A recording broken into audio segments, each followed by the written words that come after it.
मध्य प्रदेश के मुख्यमंत्री शिवराज सिंह चौहान क्या वाकई में भूखे और नंगे हैं और राजनीति में शब्दों की मर्यादा आखिर कहां चली गई है। दरअसल ये एमपी के उपचुनाव का रंग है जो इन दिनों लगातार परवान चढ़ रहा है। हम सीधी बहस करेंगे। हमारे साथ मौजूद हैं बीजेपी के प्रदेश मीडिया प्रवक्ता श्री गोविंद मालू जी। गोविंद जी, क्या लगता है, क्या राजनीति इस स्तर पर जा चुकी है कि ऐसे शब्दों का इस्तेमाल होने लगा है और इन शब्दों पर भी अब मर्यादा की धज्जियाँ उड़ रही हैं? जिनके पास जो होगा वही देंगे, जिनके पास कुछ देने को नहीं है, क्रेडिट बैलेंस है नहीं, क्रेडिट बैलेंस जिसके पास होगा वो बांटने के भी उसके पास अच्छी चीज़ें होंगी। जिनके पास जो दिमाग में भरा है वही बाहर आएगा।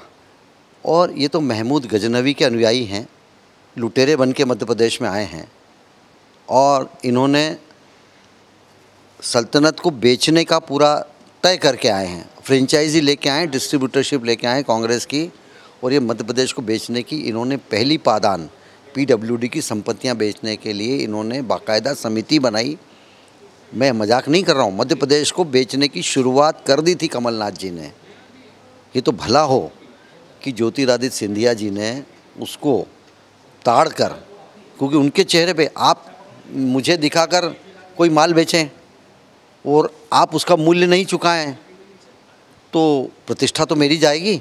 इसी प्रतिष्ठा को लेकर के ज्योतिरादित्य सिंधिया जी और उनके साथी लोग कि जब आपने हमारे नाम से वोट मांगे हैं तो हमारी क्रेडिबिलिटी आपने दांव पर लगाई है, तो हमारी लायबिलिटी भी है। हम क्रेडिबिलिटी दांव पे लगेगी तो लायबिलिटी भी हम पे है, तो हम लायबिलिटी क्यों बने? आप बनो लायबिलिटी। लेकिन ये तो बात अलग हो गई ना। वो तो कह रहे हैं कि भूखे और नंगे हैं। क्या वाकई में ऐसी बता रहा हूँ? देश को भूखा नंगा करके आज उनका उपहास उड़ा रहे हैं। जो गांधी जी जिस वेश में रहते थे तो विदेशी लोग उस समय ब्रिटिश के लोग भूखे नंगे कहते थे, उस साधु ने, उस संत ने देश को आज़ादी दिलाई। ये ऐसे उपहास उड़ा रहे हैं तो ऐसे अपने राष्ट्रपिता का भी उपहास उड़ा रहे हैं जिनको वो कहते थे। इनकी ब्रिटिश मानसिकता के द्योतक है और ये इस बात को भी उन्होंने भूखे नंगे कहा। तो ये उद्योगपति हैं, देश के बड़े उद्योगपतियों में से कमलनाथ जी हैं। उनको क्या मालूम गरीबों का दर्द क्या होता है? उनको क्या मालूम कि असहाय बेसहारा उनका दर्द क्या होता है, गरीबी क्या होती है, भुखमरी क्या होती है। काला हांडी से लेकर देश में भुखमरी के केंद्र खोल दिए जिस कांग्रेस ने, वो आज भूखे नंगों की बात करके बड़ा अपने आप को गौरवान्वित अनुभव कर रही है। तो हमें तो शर्म आ रही है कि इस तरह की भाषा और शब्दावली उनकी। लेकिन हम स्वीकार करते कि हाँ, हम भूखे हैं, नंगे हैं और हम लोग उन नीचे उस जड़ों से जुड़े हुए हैं जहाँ भारत की ये जो गरीब जनता, जो बेसहारा जनता और जिसको लोगों ने लगातार लूटा है, इस महमूद गजनवी जैसे ये उनके अनुयायियों ने, हम उस जनता के प्रतिनिधि हैं और आप उस जनता का अपमान कर रहे हैं जिनने हमको चुना है। साधु कौन है, ये शैतान कौन है? बहुत हल्ला हो रहा है और पूरे मध्य प्रदेश में अब तो ये चर्चा हो चली है। सांवेर से शुरू हुई थी और ये पूरी सियासत को हिला रही है। हिलाएगी सियासत को। शैतान का काम ही है कि जब उनके बारे में असलियत बताई जाती है तो वो फिर बिफरते हैं, उद्वेलित होते हैं और जिसको कहते हैं मालवा में कि बहुत ही बोरा गए हैं। तो ये जो बबरू भान टाइप के लोग हैं ये इस तरह की बात करते हैं। लेकिन मैं फिर से स्पष्ट कर दूं कि साधुता एक व्यक्तिगत गुण है, शैतानी एक व्यक्तिगत गुण है और कांग्रेस का इतिहास शैतानी का रहा है और उनके जितने लोग हैं वो सब शैतान हैं। इसको साबित कैसे करेंगे? क्योंकि कांग्रेस भी कह रही है कि हाँ, साधु और शैतान का चुनाव है। शैतान वो थे जो कि गद्दार थे, जो कि दूसरी पार्टी में चले गए। गद्दार तो वो लोग हैं जिन्होंने लोगों के साथ नाइंसाफ़ी और गद्दारी की है। जिस चेहरे को आपने लगाकर, जिस बात को लेकर आपने वोट मांगे, कर्ज माफ़ी से लेकर बेरोजगारी भत्ता और स्वयं सहायता समूह के ऋण माफ़ करना, और आपने मेधावी छात्रों को आपने लैपटॉप बंद कर दिए।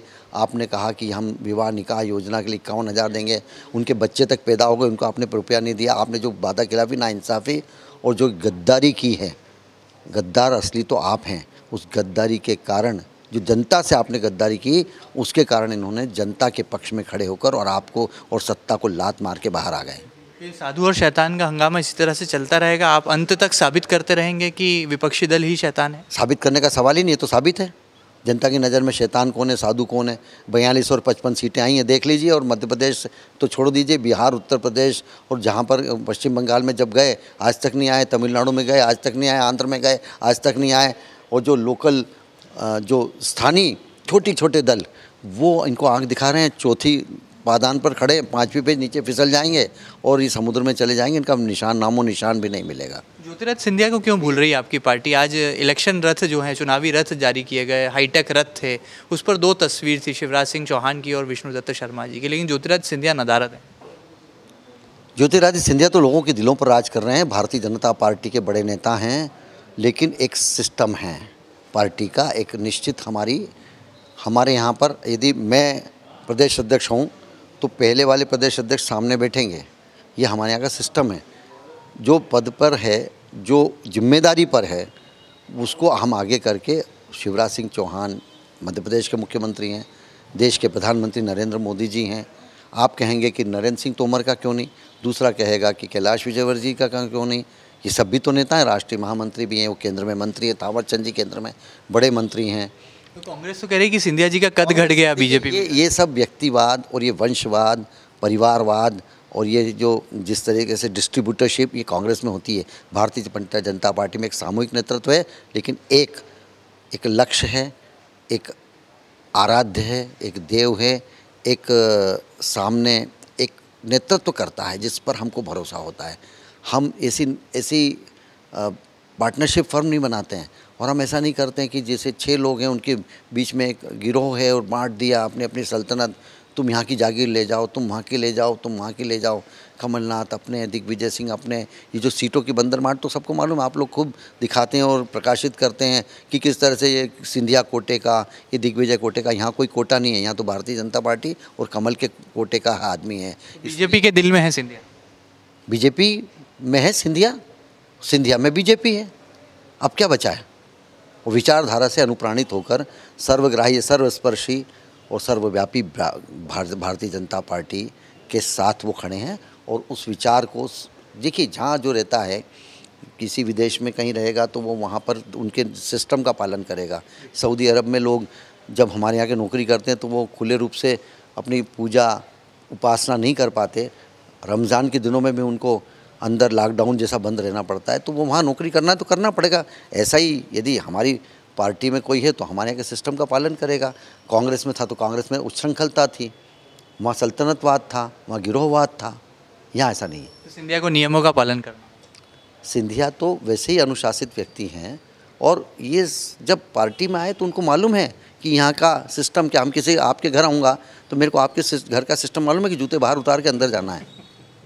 चलिए, तो यहाँ पर देख सकते हैं कि साधु और शैतान ही नहीं, बल्कि अब तो मध्य प्रदेश में कौन भूखा नंगा है और कौन उद्योगपति है, इसे लेकर भी हल्ला मचा है। बहरहाल देखना होगा कि उपचुनाव का यह रण जैसे जैसे रफ्तार पकड़ेगा और कौन से नित नए मुद्दे हमारे और जनता जनार्दन के सामने आएंगे। बहस ऑन द स्पॉट में फिलहाल इतना ही। वीडियो जर्नलिस्ट अरुण यादव के साथ Mahendra Singh, MP news Indore.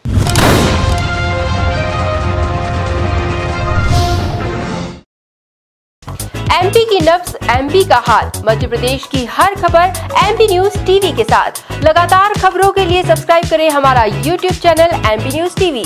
Latest updates के लिए बेल आइकन दबाना जरा भी न भूलें।